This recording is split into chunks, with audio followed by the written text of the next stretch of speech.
Akad kredit rangkaian proses kredit kepemilikan di mana pihak bank memberikan penjelasan kepada calon debitur pembeli rumah, agar dokumen perjanjian yang akan ditandatangani benar-benar dimengerti dan dapat disetujui kedua belah pihak.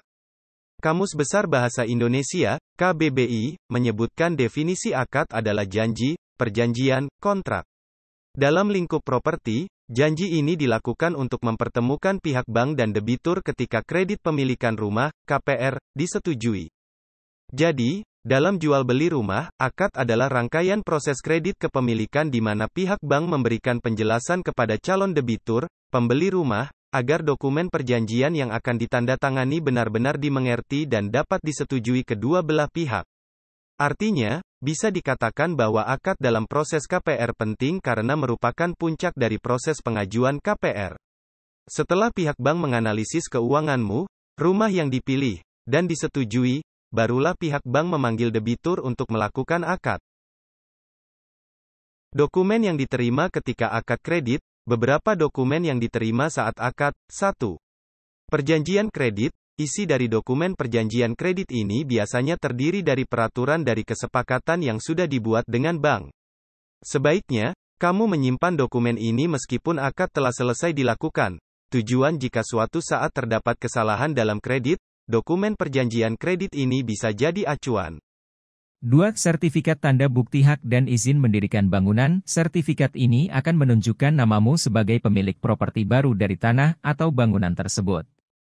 Nantinya jika kamu diharuskan untuk menunjukkan surat kepemilikan, kamu bisa menunjukkan dokumen ini. Selain sertifikat tanda bukti hak, kamu juga akan diberi surat izin untuk mendirikan bangunan di tanah tersebut.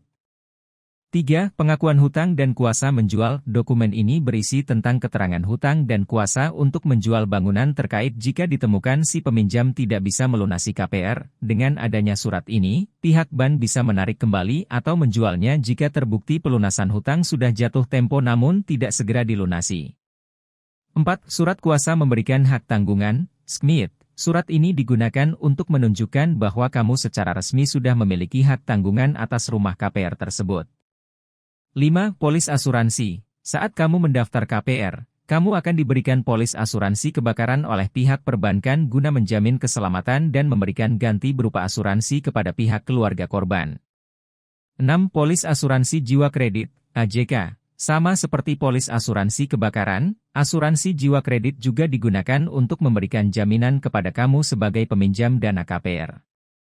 7. Akta jual beli. Untuk dokumen akta jual beli, kamu baru bisa mendapatkannya setelah semua urusan yang terkait dengan KPR tuntas. Jika belum sepenuhnya tuntas, maka akta jual beli belum bisa menjadi milikmu. Demikian informasi mengenai akad dalam kredit rumah. Sekali lagi, pastikan kamu cermat dan teliti agar tidak menyesal di kemudian hari.